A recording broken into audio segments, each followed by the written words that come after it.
But it's time now for the big story, and the Guardian report that Labour has already begun preparing for its 2029 election campaign. You heard me right, 2029 election campaign, with the party's political strategist Morgan McSweeney telling friends and allies he wants to build a new coalition of voters and fight it like an insurgent party.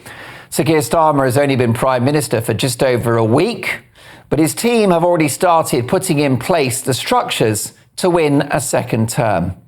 So are we looking at a decade of Labour in power? Let's get the views of Britain's best-known political double act, Neil and Christine Hamilton. Neil, good to see you. Being the incumbent can be a political advantage at election time. Could Sir Keir Starmer be in power for a decade? Is it possible? Well, being the incumbent didn't do much good for Rishi Sunak, did it? And I think the same will be found in relation to Starmer in 2029. I mean, Labour didn't win this election. The Tories lost it. The Labour vote this time was much the same as it was in 2019. Didn't gain any votes at all. In fact, in some Labour seats, they actually lost votes to pro-Gaza candidates because Labour are not headbanging enough on identity politics. Labour got no answers to the big issues of the day, like control of our borders, which you've just been talking about. Ed Miliband, a head-banging eco-crank, as Secretary of State for Energy, is going to double down on net zero, which is the biggest transfer of wealth from the poor to the rich in our lifetimes.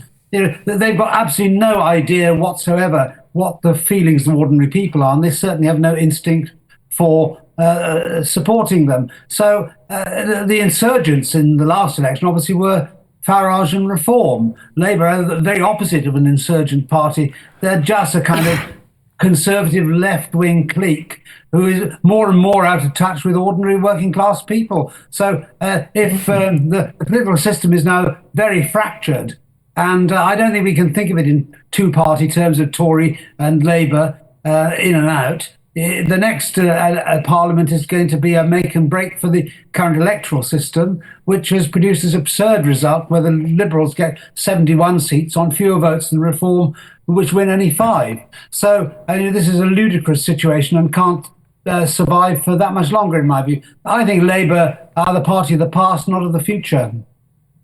OK, well, of course, Keir Starmer argues that he's going to stop the boats by smashing the criminal gangs. Ed Miliband says his Green Revolution will save money on people's bills and create jobs. I'll be tackling that issue at 10 in my Take at 10. But Christine, with Reform likely splitting the right-wing vote again at the next election, Starmer is sitting pretty, isn't he?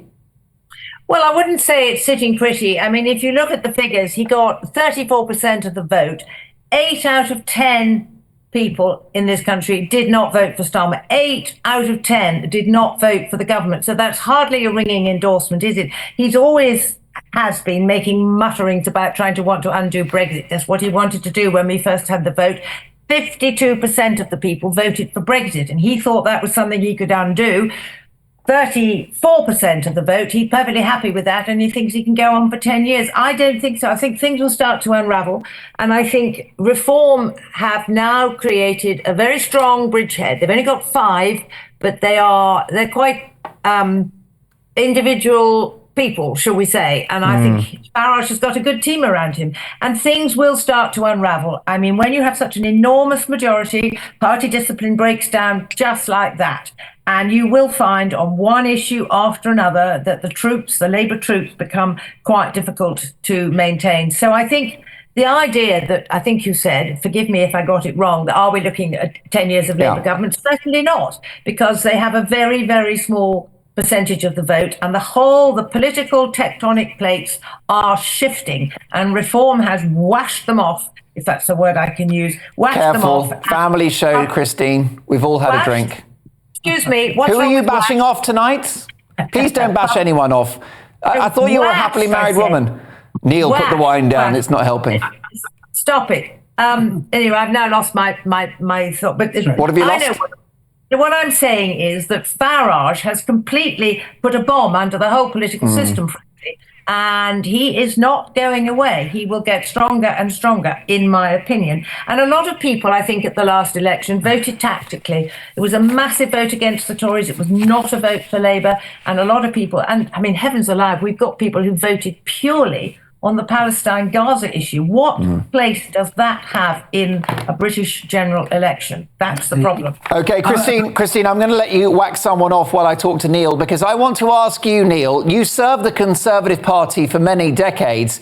If you were advising them now, how should they respond to this historic defeat? Do they go to bed with Nigel Farage? What should they do to prevent extinction?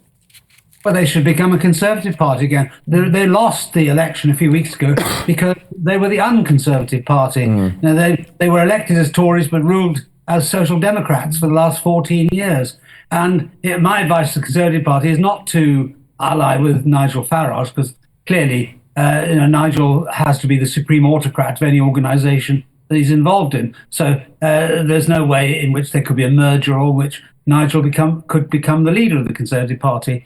But what the Conservative Party should do is loot the Reform UK Party's manifesto of all the conservative ideas which they themselves should have been promoting for the last 14 years. And that's on low taxes, cutting regulation, delivering a full Brexit, scrapping the net zero nonsense, which is the biggest single threat, I think, to the British economy in the 5 years ahead, and governing as Thatcher would have done back in the 1980s, learning the lessons that we learned so expensively then, but which were squandered after John Major became leader of the Tory party in 1990, and then under Cameron and all the Muppets who succeeded him. They have completely failed to govern as Conservatives. That's the reason why we're in the mess that we're in today. Labour are actually making it worse. The only reason that Labour won was their slogan was, vote for us, we're not as bad as them. Actually, they're a lot worse. And that'll be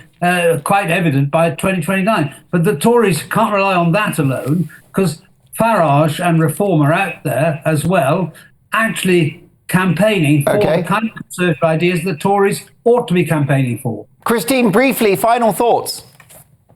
Well, I think the last truly Tory Prime Minister was Margaret Thatcher. I know that seems like ancient history to a lot of people, but it's true. And David Cameron started this rot when he came in, and he started saying to constituencies, you cannot choose who you want as your candidate, which always used to be the case.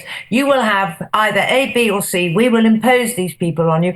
And the people that were imposed upon constituencies were basically small SD, Social Democrats. They weren't Conservatives. And they still did it right up to the 11th hour of this last election. I mean, Rishi Sunak bounced the election on his own party. They had way over 100 seats who hadn't got candidates, and a lot of the candidates were imposed on constituencies, and the rest is history. Let's have some proper Conservative candidates. I'm available. No, you are not. I've heard you're available for a very, very low price indeed. Can I thank you both? You both look incredibly well. Always a treat to have you on the show. We'll catch up soon. My thanks to Neil and Christine Hamilton. Have a good rest of the evening. They obviously will. Blimey, that Pinot Grigio is flowing, isn't it?